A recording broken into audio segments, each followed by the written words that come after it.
ഈ മനസ്സും ശരീരവും ചേർന്ന എന്നെ അല്ല, ആ ബോധതലത്തിലൂടെ ആ ഗുരുസ്വരൂപമായി മാറിയ ആ രൂപത്തെ, ആ ദൈവത്തെയാണ് വന്ന് നമസ്കരിച്ചത്. ഗുരു തന്നെ പറയുന്നില്ലേ, എന്റെ രൂപം സ്വീകരിച്ചു നിൽക്കുന്ന ആ ബ്രഹ്മത്തെയാണ് നമസ്കരിച്ചതെന്നാണ് ഗുരു പറയുന്നത്. അപ്പൊ അതിൽ നിന്ന് നമുക്ക് മനസ്സിലാവുന്നത് എന്താന്ന് വെച്ചാൽ, നമ്മൾ ഈ ബോധ മണ്ഡലത്തിലുള്ള ഒരു നമ്മുടെ വ്യക്തി സ്വഭാവം, ഞാൻ നേരത്തെ പറഞ്ഞു എൻ്റെ സ്വന്തം അനുഭവത്തിൽ നമ്മുടെ വ്യക്തിഭാവങ്ങളെല്ലാം മാറിക്കഴിയുമ്പോൾ നമ്മൾ അതിന്ന് സ്വതന്ത്രമായി ജീവൻ ഈ പരമബോധത്തിലേക്ക് ലയിക്കുമ്പോൾ ആ പരമബോധം പിന്നെ ഈ ഗുരുസ്വരൂപമായി മാറുകയാണ്.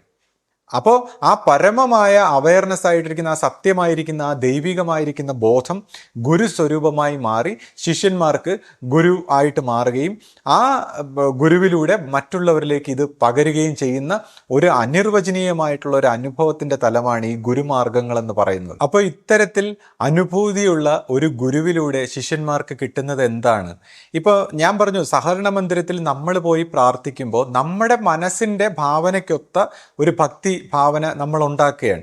അപ്പോൾ തീർച്ചയായിട്ടും സഹകരണ മന്ദിരത്തിലും ഗുരുവിൻ്റെ ആശ്രമ സ്വഭാവത്തിൽ ഗുരുവിൻ്റെ സങ്കല്പ രൂപത്തിലുള്ള പല പല സങ്കല്പ ശക്തികളും സ്വരൂപങ്ങളും ഉണ്ട്. എന്നാൽ മനുഷ്യ രൂപത്തിൽ മനുഷ്യൻ്റെ ഹൃദയത്തിലൂടെ ഉള്ള ആ ഇമ്പൾസിലൂടെ ആ ദൈവബോധം ഒന്നാകുമ്പോൾ, മനുഷ്യൻ്റെ ഹൃദയവും ദൈവബോധവും ഒന്നാകുമ്പോൾ ഈ ഗുരു എന്ന് പറയുന്ന തലത്തിൽ മനുഷ്യരൂപത്തിൽ പരിണമിക്കുന്ന ആ കാരുണ്യം എന്ന് പറയുന്നത് അതൊന്ന് വേറെ തന്നെയാണ്. അതിപ്പോൾ എൻ്റെ ഒരു അനുഭവവശത്തിലൂടെ എനിക്കത് മനസ്സിലായി. കൂടാതെ ഗുരുക്കന്മാരെല്ലാം അത് പറഞ്ഞിരിക്കുന്നു. അതുകൊണ്ടാണ് കബീർദാസ് ഇങ്ങനെ പാടിയത്, ഗുരുവും ദൈവവും ഒരുമിച്ച് വന്നാൽ ഗുരുവിനെ ഞാൻ ആദ്യം വണങ്ങും എന്ന് പറഞ്ഞ കാര്യം. മനുഷ്യരൂപത്തിലിരിക്കുന്ന ഈ ഗുരു ആ ദൈവബോധത്തിനോടൊപ്പം ഈ മനുഷ്യൻ്റെ കരുണാമയനായ ഹൃദയത്തിലൂടെ ഈ മനുഷ്യ സ്വഭാവത്തിലുള്ള ആ ഫ്രീക്വൻസിയിൽ അത് അത്രമാത്രം എഫക്റ്റീവാണ്. അതേസമയം ദൈവം എന്ന് പറയുന്ന ആ പരമമായ ശക്തി ഈ മായാസ്വരൂപമായി, അല്ലെങ്കിൽ നമ്മുടെ ഈ കോൺഷ്യസ്നെസ്സിൻ്റെ മെൻ്റൽ വേൾഡ് ആയിട്ടുള്ള തലത്തിൽ അത്രമാത്രം അത് അരിച്ചിറങ്ങി അത് ആ പ്രവർത്തനം വരുമ്പോൾ അതിൻ്റെ പ്രവർത്തന മണ്ഡലത്തിൻ്റെ അതിൻ്റെ വ്യാപ്തി കുറഞ്ഞു പോകുന്നു.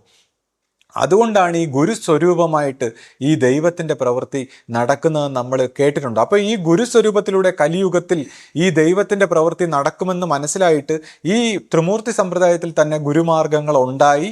ഈ ഗുരുമാർഗത്തിൻ്റെ കറക്റ്റ് രീതിയിൽ തന്നെ സംസാരിച്ചുകൊണ്ട് ആൾക്കാരെ വഴിതെറ്റിക്കുന്നതായിട്ട് നമ്മൾ കേട്ടിട്ടുണ്ട്. അതായത് നമ്മുടെ യഥാർത്ഥ ഗുരുമാർഗങ്ങളിലൂടെ സംഭവിക്കാൻ പോകുന്ന കാര്യങ്ങളെ ഈ ത്രിമൂർത്തി സമ്പ്രദായത്തിലുള്ള ഗുരുമാർഗങ്ങളും കൊണ്ടുവന്ന ഇതേപോലെയൊക്കെ സംസാരിച്ച് വഴിതെറ്റിക്കുന്നതായിട്ടൊക്കെ നമ്മൾ കേട്ടിട്ടുണ്ട്. അപ്പോൾ എന്തായാലും യഥാർത്ഥ ആ ദൈവം, ആ പരമമായ ഏകം സത്യമായ ദൈവം ഗുരുസ്വരൂപത്തിലൂടെ വന്ന് മനുഷ്യൻ്റെ തലത്തിൽ പ്രവർത്തിക്കുമ്പോഴാണ് ഈ മനുഷ്യൻ്റെ ഈ കർമ്മഗതികളിൽ ഇളക്കം സംഭവിക്കുന്നത്. അതായത് അവൻ്റെ കർമ്മഗതികൾ ഓരോ മനസ്സിലായിട്ട് ഇങ്ങനെ അടിഞ്ഞുകൂടി